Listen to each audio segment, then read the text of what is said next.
Imagine driving 3,000 Uber rides just to fund your first idea. That's exactly what today's guest, James Oliver, did.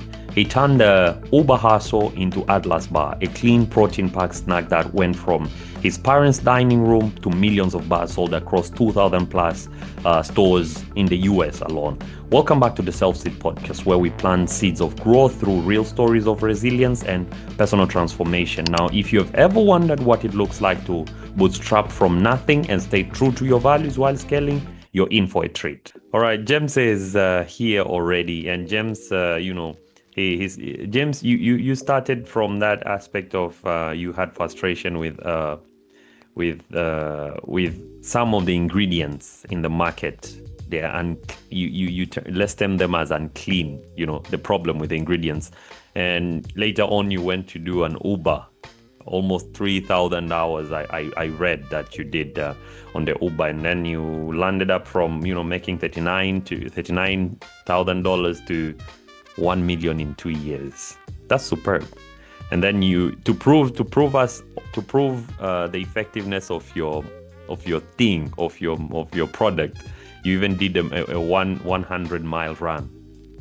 Man, I think I'm very honored to have you on the podcast because your story is pretty interesting, remarkable, and now you're hitting almost 2,000 plus stores. So it's a very big pleasure to me to have you on the podcast. Thank you for coming.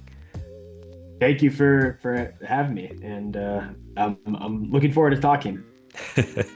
Nice. This podcast, why I say your story resonated, and when they sent me the information, I was happy to, because your story is all about discipline and resilience and building something authentic. And I think that's usually what we talk about here on the podcast. And so very glad to have you. And to kickstart things, I just want to start picking your mind one after the other, because I even read some abstracts of your research papers, and I think we'll get into that. But what frustration actually led you to to create Atlas Bar in the first place? If you can maybe begin by that, if not introducing yourself, I think that's the easiest way you can begin introducing yourself. Yeah.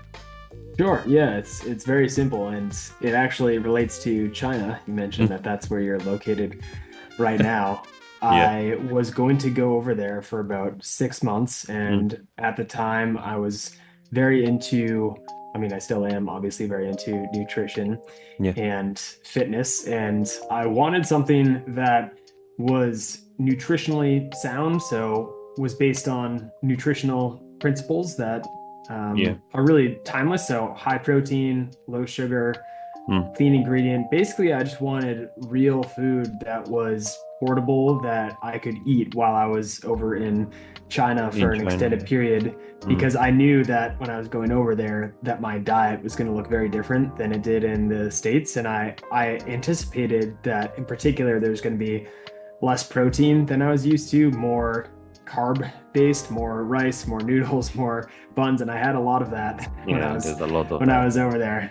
Yeah, my breakfast every morning was like, I would stop at the train station and get like 2 bao like fluffy like pork buns. So it was very different, but I wanted something that could help kind of offset that a bit. And when you go through the different options, you're like, well, it has to be shelf stable, because I have to be able to have it over a 6-month period. It has to be portable. It has to be convenient. So that knocks out, like, powders don't really work because that's not really convenient. You have to still do something with it. You can't just open it and consume it. So really that does just lead you to the only thing that makes sense, which is and bar is a very big word. And when I say big word, I mean, it covers a lot of different definitions. You can have something like if people are familiar with like a kind bar, which is just like basically nuts like put together with like a syrup, and it's like a nutty bar. Or you can have like things that look like a candy bar, or you can have things that are more like ours, which is kind of just like a dough put into a rectangular format. So there's so many different definitions of what constitutes a bar, and the reason that so many people consume them is because it's just a very convenient format that has a lot of versatility, so you can do a lot of things with it. That's nice. You mentioned the typical, Chinese morning breakfast and Yeah. and all that. And it's interesting. The curiosity was just for you to be able to sustain yourself, and it wasn't a marketing thing or a profit thing in the beginning. And so, No. leading to that, I think it's where you began doing the Uber rides, if they are connected at some sort. So can you tell Yeah. us about the 3,000 Uber rides that you had to do, and what kept you, going during that time of grinding? Sure. Yeah. And you're right. In the beginning, I was just making the product for myself. When I first Mm, made it to go to China, I didn't even have a business in my mind. mm, I literally was just trying to make this thing for myself. And mm, then when I got back from China, I had 1 year left of university. yeah. And during that year, I was thinking about obviously what I was going to do once I was done with university. And Mm, I didn't really want to go work for somebody else. I really wanted to really have control of my own time. right. That was the biggest thing that I was thinking about, and I thought about it for a long time. It wasn't a impulsive decision that I made. I Mm, thought about, well, if you are 22 right now, like, yeah, you don't have a lot of skills, but you also don't have a lot of obligations. right. So if there's ever a time to go for it and to mess up and to learn, it's right now. So Mm, that was really the framework that I used to decide to go forward with it. So I spent my last year of university getting the business to get like getting the business plan together, writing about, okay, how would I do this? Where would I manufacture it? Who would I sell it yes. to? Who would I position it to? What is the packaging going to look like? All of those things I had to answer. And while I was doing that, I was also driving Uber. I always just enjoyed working. I enjoyed the cause and effect of working and then making money. And Yeah. I did that really all throughout school. And I had different jobs. You really have a lot of time when you're in school. Mm, If you're a full-time student, you really have a lot of time. Like I was a full-time student, and I was at a school that was challenging, but I still had a lot of free time. And yeah. so I would get up. I was also, I think, a little bit different. Like I would get up at 4:30, 5 in the morning most days and go out, and I would Uber in the Boston area, and then I would get back. Sometimes I would actually miss classes because I would get stuck in traffic on the way Mm, back, and mm, I would be trying to get back for like a 9 a.m. class, and I would just miss it because I got stuck in traffic. But yeah, I like the idea of doing multiple things. I didn't like the idea of just sitting around and doing coursework, and I did both. I tried to make money, and there weren't a lot of options available to me at the time for how I could make money. So I just signed up yeah. for Uber and just started driving my Prius around Boston. Nice. I resonate with that. I resonate with that. And just some few days ago, I was doing an online talk, and someone asked the question, how do you, as a student, how do you prepare, for the career which skills are necessary? And I was just like, the student time, the time that we always have at university, we don't realize it, but it's the most experimental time that you can try to use it. Like you can fail and all that. There's always like a safety net that you can fall onto. I'm noting that you had to do this grind to raise up money so that you can move the business further. And as a student, and this is because most listeners are young people. Now, I'm curious to know, how did Atlas now grow from just $39,000 to 1 million in just a year? How did you do that, since we already hinted that you were still, grinding at school as well, grinding the Uber rides? And can you share the tactic? Yeah, sure. And this is something that I've thought a good amount about. There's no growth hack or growth tactic that I can share. Yeah. If there is one growth hack, so to Mm, speak, mm, that I think is worth focusing on, mm, it's ironically not a growth hack at all. It's the product, because at the end of the day, having a mm, strong product is your best form of marketing. Because if you have a product that really helps people, that really exceeds their expectations, then they yeah. are going to tell others about it. That's how the fastest products grow. It's by word of mouth. It's Yeah. by Emanuel saying, I had this product, this was great, dude, you should check that out. You send a link to one of your friends, you send a Yeah. text to one of your friends, you tell somebody about it in a conversation, That's how viral growth happens. It doesn't happen, sure, it can be helped by different growth funnels and different strategies, but and it's also the most efficient way to grow, because if you can make a really good product, word of mouth marketing is free. So you get viral growth for the cost of nothing. And also the more you sell of your product, it has this compound flywheel effect, because if every person, it's not a new idea, it's I think called the viral coefficient, but if every person, the product is so good that every person that buys it, they then tell 2 people about it,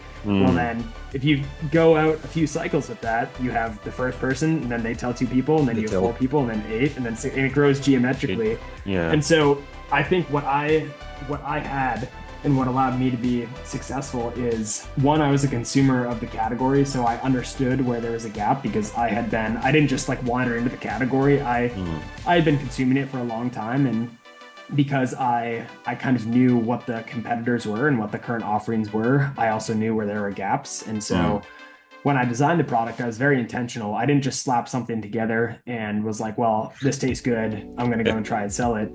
I knew that there was a space that this could fill, and that was my hypothesis. And then the first year, $38,000 was the total amount of sales. And then after that, I was like, okay, I've proven out this hypothesis. And then we started to scale as more and more people found out about it. And we saw that, I think, sales increased in 1 year.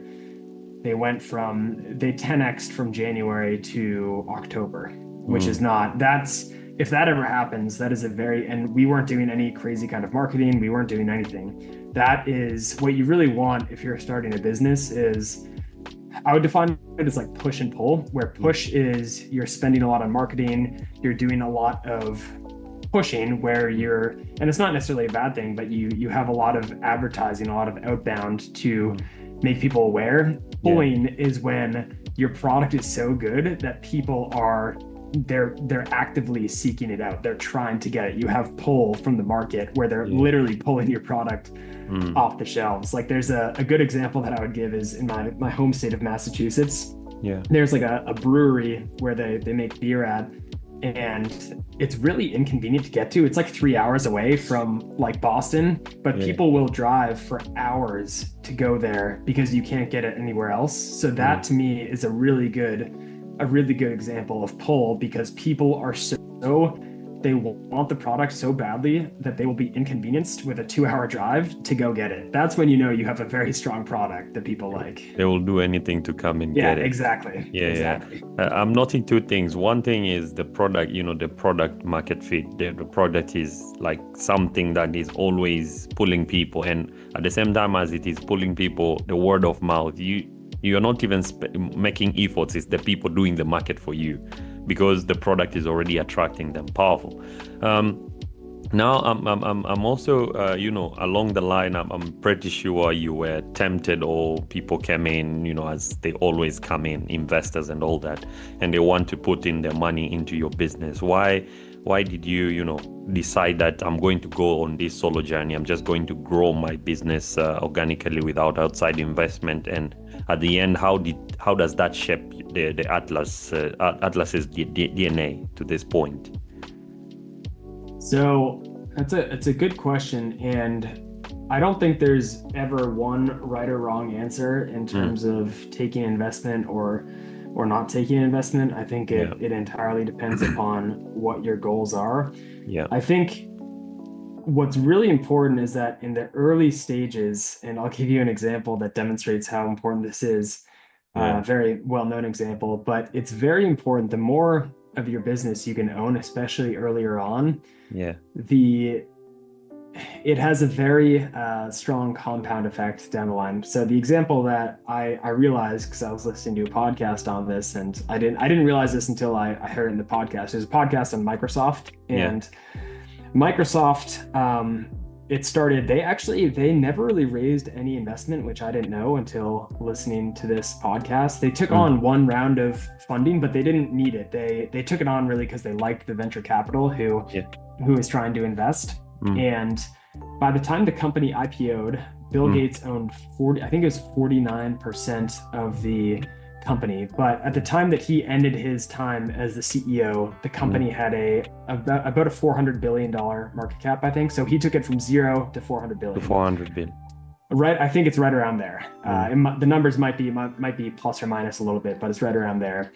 And then Steve Ballmer was CEO, and then Satya Nadella, the current CEO, he became CEO. So Satya has taken the market cap from 400 billion to about 4 trillion. So he's increased the market cap by 3.6 trillion. Gates increased it by 400 billion. So Satya Nadella has increased about 9 times more than Gates. So you'd expect, okay, well, if wealth is based on the value that you add, then Satya should be worth a lot more than Bill Gates. But that's not true. And it's not true because it's not about absolute contribution, but it's about relative contribution. So Satya increased it basically 10x from 400 billion to 4 trillion. So that's a 10x increase. But when you're starting something, you're basically increasing it from 0 to 400 billion. So Gates increased it, which is like anything that's an increase over 0 is like infinity. So that's the thing that I think you should keep in mind as a entrepreneur if you're starting something, is that the initial value added is the way that we've structured cap tables and companies, you are rewarded for the relative contribution, and the relative contribution mathematically is always going to be much more substantial early on than it is later on. So it's much better if you can just grind it out and drive Uber and do whatever you have to do to get your first million in sales, whatever. Because then say you're going to start a company and you're like, I think this company is valued at $100,000, and somebody's like, okay, I'll give you $50,000 for half your company.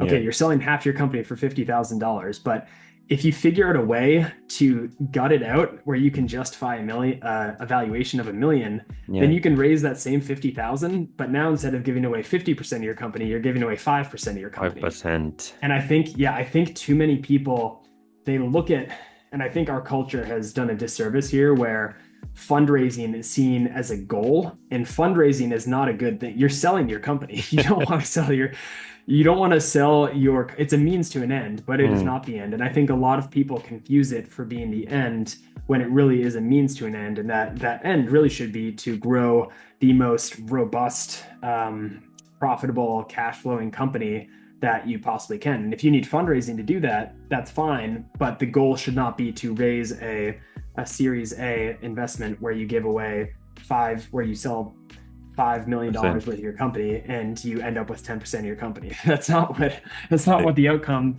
that you should want. They will fire you before your vision is realized. Yes. I think this thing also, a previous guest I had on the podcast, Josh Sizemore, he also talked about this aspect that he had to sell the company. It was only because of his divorce. He didn't want to sell the company, and he always wants to scale his company to, he's building the brands for the impact.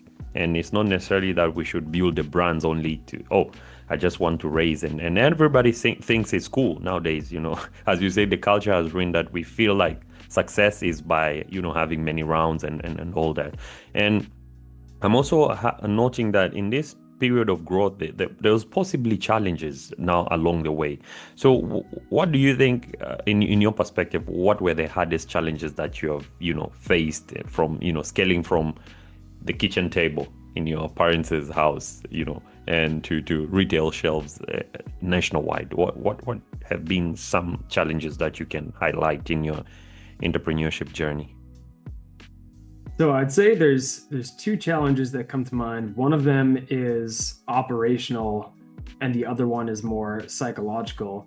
I'd say that the psychological one, especially if you are a solo founder, the hardest thing is managing your own psychology, because the upside of entrepreneurship is that it's all on you, but the downside is that it's also all on you. So you benefit from all of the capturing all of the gains, but you also are responsible for anything that happens to the company. And if you look at the information that Y Combinator releases on what they've seen for how companies are successful, it's the most popular or most successful incubator in the world. I think that there's some data that shows that companies that have more founders are often more successful. I think three might be the sweet spot because you don't want to have too many because then you have a lot of differing opinions and it could be too many cooks in the kitchen. But two is definitely better than one in terms of the outcomes that they've seen. And I think three is a little bit better than two. And part of that is because if you have two people to start, you obviously have double the double the amount of people to do the work, but it's also, I think, more so the psychological load of trying to create something from nothing is pretty difficult. And for one person to take that on, it's difficult. So I would say that's, generally speaking, for any type of entrepreneurship, that is the most challenging thing. And then for us specifically, I think scaling the production side of things and scaling the quality is challenging because you basically have to change different, you don't necessarily always have to do this, but change different facilities, and you have to change different facilities while navigating the same product quality. You have to make sure that you don't run out of stock. There are a lot of different parts that have to be orchestrated kind of seamlessly in order to make sure that no balls are dropped. So there are definitely a lot of challenges, but those are the two that come to mind. Well, just to encourage you and all that, I received the samples from from your brand Atlas, and I've even shared with my cousin. I've shared with she has also shared with her lab mates, and then they were like, and she's a chemist, and so when they tell me something is good, I actually believe that it is good, and so they have commented on the thing. So good job on that. So and for the challenges, I think it resonates because I was listening to Mr. Beast on one of his interviews on a podcast, and he actually highlighted the similar challenges, and he said that the challenge to all this entrepreneurship journey is the operational side, where you think you can run, and probably there are things that you have to learn, or you have to employ people, or you have to some aspects is great quick scaling and all that, and also the psychological side. But he said something funny. He was like, I don't know, not funny, maybe it was relative to him. He said if he was to be concerned about his psychology, his well-being, he wouldn't be who he is. He wouldn't be where he is. So I think that's a challenge that as entrepreneurs we may face. So, and as I highlighted before, people who listen to this podcast most are young people. And so how can young people today approach health and entrepreneurship without running to shortcuts, instead focusing on authenticity? What do you think is that, like, it's a takeaway to young people and all that? So is the question on how can you manage your health with entrepreneurship, or like how can young people today just be able to approach health and entrepreneurship with authenticity, and not looking for shortcuts and all that? Because as you say, as young people, probably we just want to succeed quickly. We want, and then so this is on the side of entrepreneurship. On the side of health, we want to be fit but not put in the work and all that. So what's your I think with both of those, what they both have in common, with both entrepreneurship and health have in common, is they both reward those who are good at delayed gratification.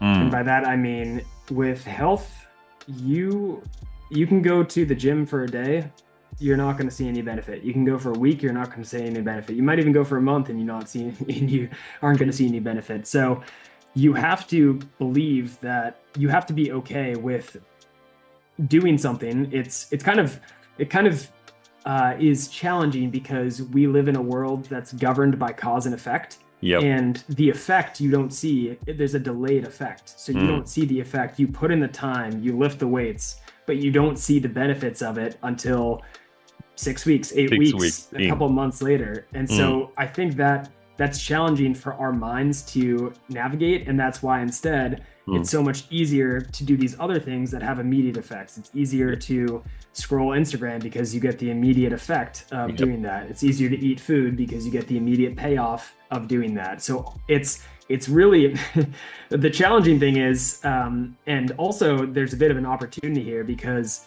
the more kind of, I would call them distractions that exist in the world, where so many other people are spending their time doing these things. They're scrolling, they're eating, they're doing these other things that don't really serve them, but they give them that short-term gratification. The more and more you are able to resist that and to instead spend your time playing long-term games that have delayed gratification, the more of an outlier you're going to be, because fewer and fewer people do that. So that in and of itself is a significant advantage. And if you are looking to start entrepreneurship to make a quick buck, I think it's going to be challenging, because I think sure, it can happen and absolutely can happen, but for the vast majority of people, that's not going to happen. And if your expectation going in is that, hey, I'm going to make this AI app and I'm going to sell it in 6 months for $5 million, that absolutely can happen. But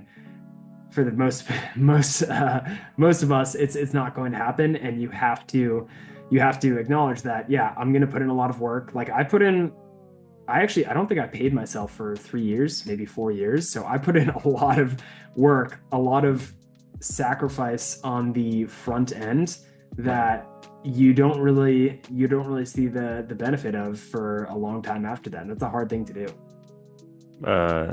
Very, very insightful, because when you were talking, I was just recalling some concepts from the book, Deep Work, and it talks about how the world is so distracting, and we are so nowadays we are shown that in this age of the internet and all that, it's okay to do shallow work instead of the deep work, and because deep work doesn't have that immediate gratification, and instead shallow work gives you that immediate gratification, but at the expense of on the long run. And I think your insights onto how to manage this aspect of entrepreneurship or just health is that to be able to to cultivate a sense of resilience and continuing even if it's so difficult. Thank you very much, James, for sharing these insights. Now, I'm curious to know what's next for Atlas Bars. What's next for Atlas Bar, and where can people actually, pay attention to this, to your journey and all that. And people, people probably don't know. Maybe they didn't even know who's the founder of Atlas Bar. Maybe they saw it somewhere, but it's that time of the year for you to be able to also talk about this. I'm actually more excited probably now, even though I've been doing this for a couple of years. I'm more excited for our future than I ever have been. We're just doing a number of things that we haven't done before. Like we just came out with what I think is the first bar that has 0 grams of sugar, that's made with only natural ingredients, which is challenging to do. We came out with it like 2 weeks ago, and feedback. Natural ingredients? Yeah, so it's just like our other products. So the base of every product is very simple. It's you take peanut butter or almond butter, you mix it with protein, you mix it with a couple of binders, and you put it into a rectangle. It's really not that difficult, but just because it sounds simple to do in practice, and I've grown an appreciation for this, doesn't mean it's necessarily simple to do. Or because it sounds simple in theory doesn't mean it's simple to do in practice. And it's challenging to do, but I'm excited about that.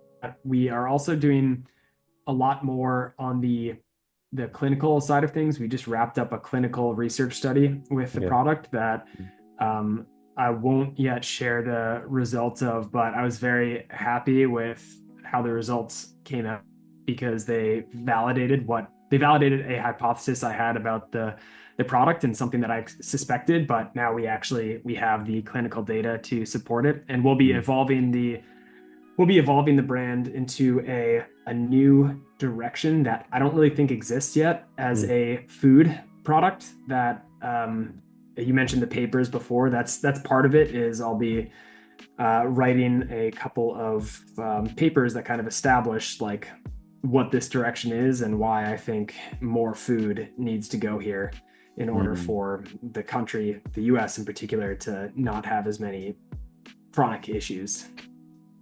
Interesting. Thank you very much, James. Thank you for sharing your practical stories around your life and Atlas. And because I I truly feel that the journey that you're doing with Atlas, it's great.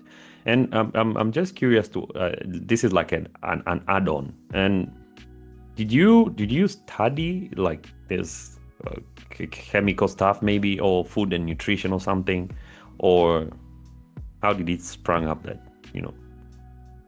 No, I studied economics. So my Mm. main study I was asked curiously because I read on your the Authoria yeah, profile, and I was like, he's an economist. How? yeah.